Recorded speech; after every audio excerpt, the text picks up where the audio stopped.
A large, violent storm system is coming to the United States this weekend into early next week, bringing widespread severe weather in the form of strong, damaging winds, very large hail, and tornadoes. Some of those tornadoes could even be strong, in addition to more very heavy rainfall, which could lead to some flash flooding across the United States this weekend and into early next week. We'll take you into the middle of June and talk about Father's Day weekend and also the tropics at the end of the video as well. So make sure if you're here, like the video, give it a thumbs up, share it with a friend, family member, and on social media, especially because severe weather is in the forecast. Subscribe to the channel with daily weather forecasts that I provide you here on the channel. And of course, if you have any questions, comments, concerns, do jot them down in the comment section down below. Let's get into the video here. Let's talk about the enhanced risk across portions of Arkansas, northern Mississippi, northern Alabama, North Georgia, and southern Tennessee. Big cities, Little Rock, Memphis, into Tupelo, Huntsville, Florence, all the way down into Birmingham, and Atlanta also into the mix for an enhanced risk of severe weather. This is a 3 out of 5 on the risk scale. Into the Carolinas, Raleigh, down here into Columbia, Charleston, Myrtle Beach, all the way up to Wilmington and Norfolk, even into Virginia here. We have a slight risk of severe weather that extends all the way back almost to the Dallas-Fort Worth area. So a large area at risk for severe weather, and not to mention the marginal risk we see up in the eastern Dakotas and northwestern Minnesota as well. The biggest threats from the storms today will be some significant damaging winds, 60 to 70 mile per hour here across Arkansas, across Dixie Alley there into the southeast. That could cause some widespread wind damage. And then as we go here into portions of the Dixie Alley, again, hail up to quarter size at least will be a possibility with those storms, and a secondary risk that few of them could rotate and produce some tornadoes. This is a 2% chance of tornadoes from Amarillo into the Red River Valley region of southern Oklahoma, North Texas, into Little Rock, Memphis, Tupelo, over here to Chattanooga, Huntsville, Florence, and Birmingham, all the way over into Atlanta. We have a chance for a tornado today, albeit a low chance, but it is a 2% chance. It's not zero. So let's look here across the southern plains vicinity first here, and we are seeing a widespread thunderstorm cluster approaching Memphis here already at the noon hour. That will provide the threat for some significant damaging winds, hail, and an isolated tornado. Some of those storms will trail back here toward Texarkana and maybe the northern side of the Dallas-Fort Worth area by noon. And then as we go into the 3 o'clock hour, a lot of those storms are going to be fizzling out here across the southern plains. A couple of thunderstorms, and these will be supercellular, so there'll be individual thunderstorm clusters developing over there from Amarillo into Lubbock, Wichita Falls, and then they'll travel east into the Dallas-Fort Worth area. Will they survive into the Dallas-Fort Worth area is the major question. It does look like they're going to start to weaken after midnight as they approach especially the western side of the DFW Metroplex. But if they do make it, damaging winds, large to very large hail, and an isolated tornado threat will be there in addition to some torrential rainfall and some flash flooding.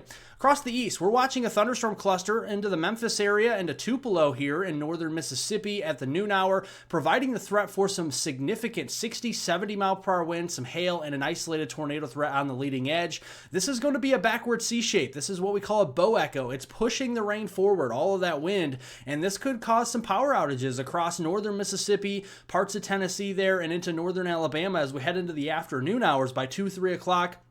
Areas like Huntsville and Florence are going to start to see the leading edge of that, and then this will approach the Atlanta area by dinner time, 5, 6 o'clock here, and Chattanooga as well, before that starts to weaken out as we go into the western Carolinas this evening. Additional storms will fire off the outflow of that across areas similarly down to the south. So Tupelo, Huntsville, Florence, and Birmingham, Tuscaloosa, those areas could start to see some storms. And notice how they train over the same areas here in northern Mississippi and Alabama. Flash flooding will be a big concern down there as we go through the evening hours. Finally, up here across the eastern Dakotas and Minnesota, a separate upper level low and a cold front associated with it will bring some severe weather this afternoon here in the form of a line of storms. So that tells me damaging winds will be the primary factor, up to 60 miles per hour with the potential for some quarter size hail. The tornado threat is very, very low. In fact, zero pretty much in this area.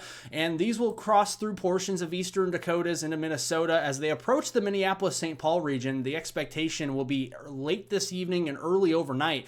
So an unfavorable time of day for significant severe weather up here, but nonetheless could be seeing some gustier winds and smaller hail as these approach and weaken into the Minneapolis-St. Paul region and Duluth as we go into after midnight tonight.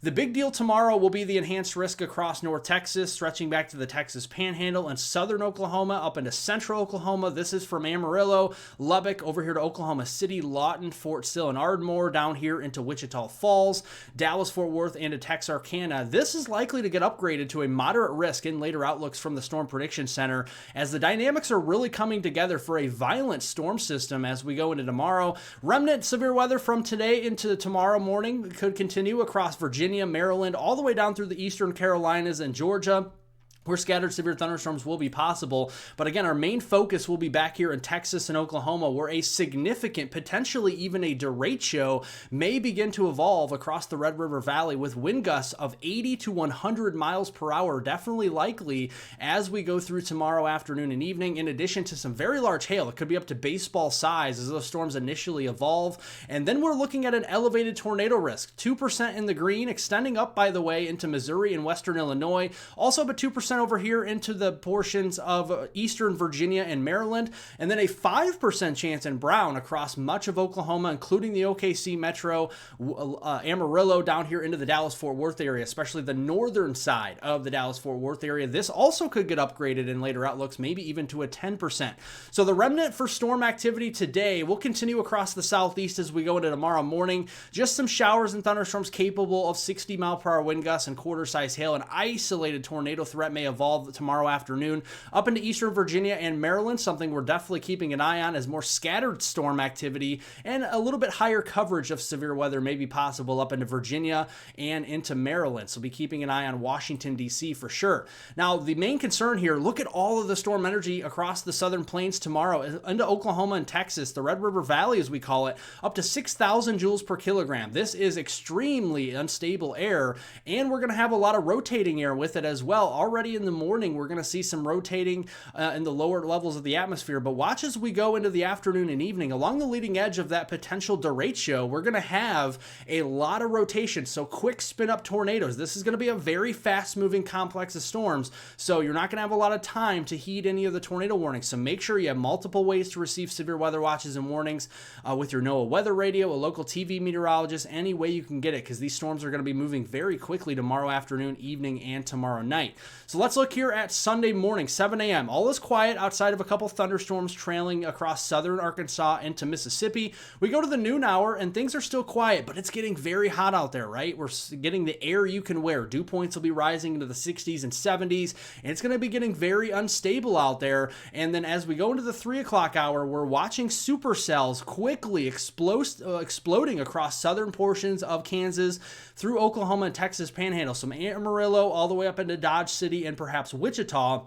Those initial supercells will be capable of some baseball, maybe even softball size hail and some 70-mile-per-hour downburst winds and an isolated tornado threat. And then these will start to congeal into a big old complex that moves very quickly through the OKC metro, Lawton down to Wichita Falls by 8 o'clock tomorrow evening, and then through the Dallas-Fort Worth area, a very nasty potential derecho moving through the heart of the DFW area late tomorrow evening, 9 to 11 o'clock, and then extending up there into Ardmore into portions of southeastern Oklahoma, and this will have a lot of longevity with it, actually approaching Shreveport into portions of northwest Louisiana by 3-4 o'clock in the morning on Monday, and that will continue to weaken, but continue to even push east into Jackson, Mississippi by 6-7 a.m. on Monday morning. So widespread 80 to 100 mile per hour winds going to be the primary focus with that, with large hail and tornadoes. In addition to some torrential rains, it will be moving very quickly, yes, but it's going to put down some significant rain in southern Oklahoma, North Texas,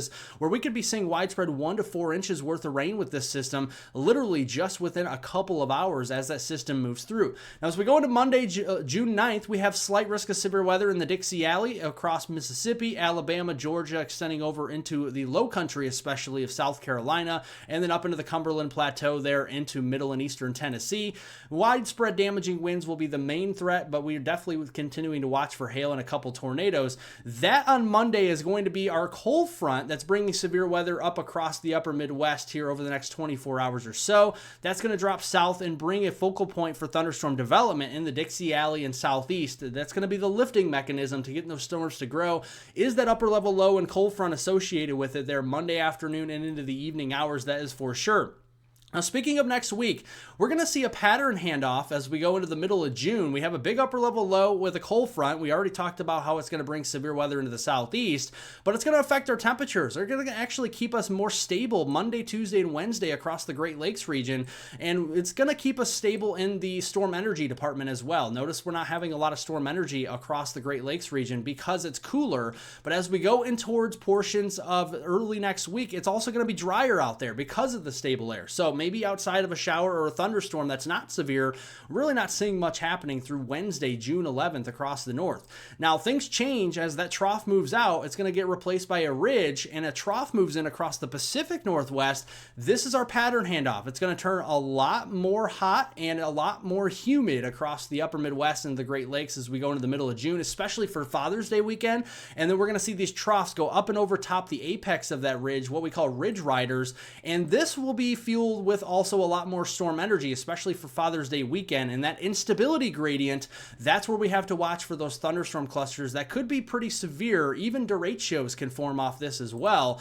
And you can see that very clearly here as we have thunderstorm clusters developing really daily across eastern Dakotas through Minnesota, Iowa, Wisconsin, and Illinois, and much of the Ohio Valley. Once we get to Father's Day weekend and then thereafter, we're just going to continue to see a conveyor belt of thunderstorm complexes moving through. And I think this takes us even into late June. And you can see it very well on the Euro Ensemble guidance. You can see the northwest flow, those thunderstorm clusters to the north, wetter weather here meeting up into the mid-Atlantic and the northeast, and drying out actually in the southern plains. So get the rain you can get now, because it's going to be getting hotter and it's going to be getting drier across the central southern plains and near the Gulf Coast as we go into late June. Now let's talk our temperatures here this weekend. For Saturday today, June 7th, we're going to see the 90s down here across the deep south, hundreds, 104 in Phoenix, 105 degrees down toward Brownsville, Texas. As we go into Sunday, here comes the cold front, actually staying in the 60s up here in North Dakota and northern Minnesota, maybe even in the upper 50s at times. Record heat possible across Texas, central Texas near Waco, Austin, and San Antonio as we go into tomorrow near 100. And then as we go into next week, we're just going to see daily temperatures in the 80s and 90s, and we're going to start to heat up with the ridge beginning to build in the central and the eastern U.S., and that will bring a pattern change, not only for just temperatures, but the precipitation we just showed you there as well. Let's talk about the tropics. Very active. The National Hurricane Center in the East Pacific here is showing two areas of high concern, 80-90% chance of development here just to the west of the Mexico coast, and a low development as well to the south of the Mexico coast. Three separate systems we're watching in the long range, and you can see them very well here in the East Pacific, as we have one and potentially even two systems at the same time developing as soon as tomorrow going into Monday. The furthest east system may have a little bit more of a direct impact as far as rough surf and maybe even some rip current risks, but mainly these systems are going to be tropical depressions and tropical storms. The further west they go, they're going to be moving into some cooler water, so we're not too concerned about that. But as we go into the middle of the month, definitely watching the potential again for more tropical activity in the East Pacific, potentially a tropical depression, tropical storm, maybe even a hurricane, something we're keeping an eye on just near the Mexico coast by the 14th, 15th, and 16th there of June. For the Atlantic side, the National Hurricane Center is not expecting any tropical cyclone activity over the next 7 days across the Atlantic, the Caribbean, or the Gulf, so that's some great news, but it is hurricane season, so we'll keep an eye on it for you right here on this channel. Well, thank you all for watching. Make sure to subscribe to the channel as we do daily videos, and we'll continue to keep you updated on the severe weather and everything weather through June. Make sure to give it a like, thumbs up, helps to get all this information out to more and more people, and the more thumbs up we get, the more likes, the more information we can spread to more and more people, especially with severe weather in the forecast. And as well, turn on post notifications so you're notified for future videos. Share it with a friend, family member, and on social media. And I hope everyone has a wonderful rest of their day out there.